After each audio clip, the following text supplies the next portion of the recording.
D'après l'économiste François Pérou, le développement est la combinaison des changements mentaux, sociaux qui rendent une population apte à faire croître cumulativement et durablement son produit réel global.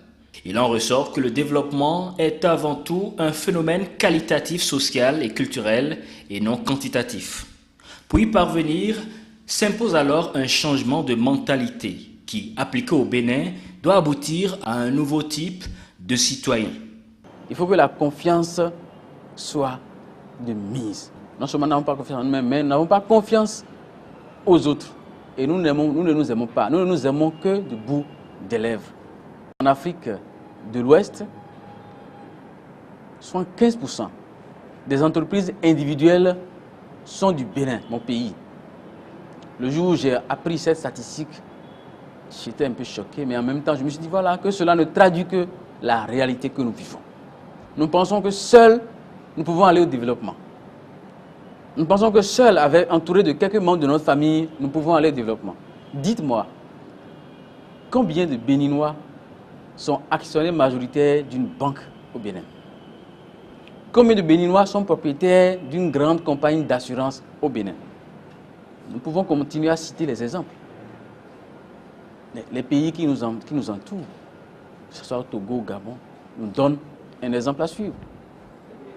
Les nationaux détiennent des parts importantes dans les banques, sont propriétaires de banques et d'autres grandes entreprises. Mais chez nous, lorsqu'on fait le bilan, il n'y a rien de cela.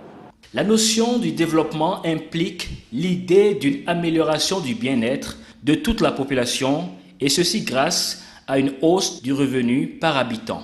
Et cela demande, d'après ce spécialiste en ressources humaines, une certaine abnégation, surtout un goût marqué pour la production, le service, mais aussi pour le partage.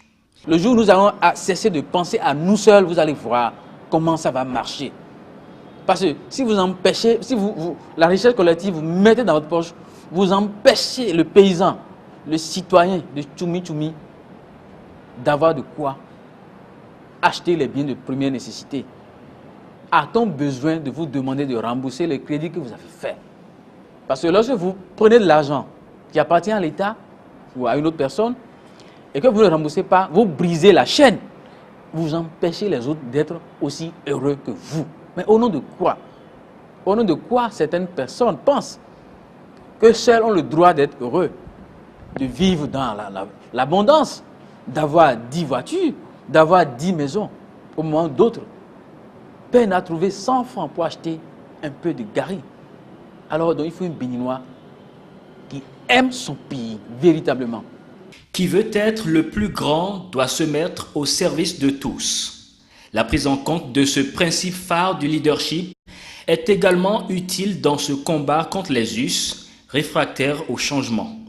Dans ce dévouement pour satisfaire les autres, seul un travail bien fait en toute intégrité reste honorable. Quand on parle de leadership, ça ne concerne pas que ceux qui sont sommés. Depuis là-bas, même le planton peut être un leader. Il fait bien son travail et il cherche à être imbattable. Je ne dis pas qu'il faut se tirer dans les pattes comme nous aimons si bien le faire. Non, chacun doit avoir devant soi un but, un objectif, c'est l'excellence, se dépasser. Je constate que le Béninois n'a pas le sens de l'excellence. Nous pensons qu'il suffit de prendre par les raccourcis et puis chacun, oui bon, c'est devenu le sport national. On ne veut pas travailler. On réclame beaucoup, mais nous ne voulons pas travailler. Donc le Béninois de type nouveau, c'est un Béninois travaille. Un Béninois qui compte sur ses propres forces. Un Béninois qui ne compte pas d'abord sur la fraude, ni sur la corruption. Lorsqu'on le dit, les gens vous traitent comme des bêtes, quelqu'un qui vient d'une autre planète. Mais de quel bonheur s'agit-il? De quelle joie s'agit-il si nous devons prendre par des raccourcis pour nous enrichir?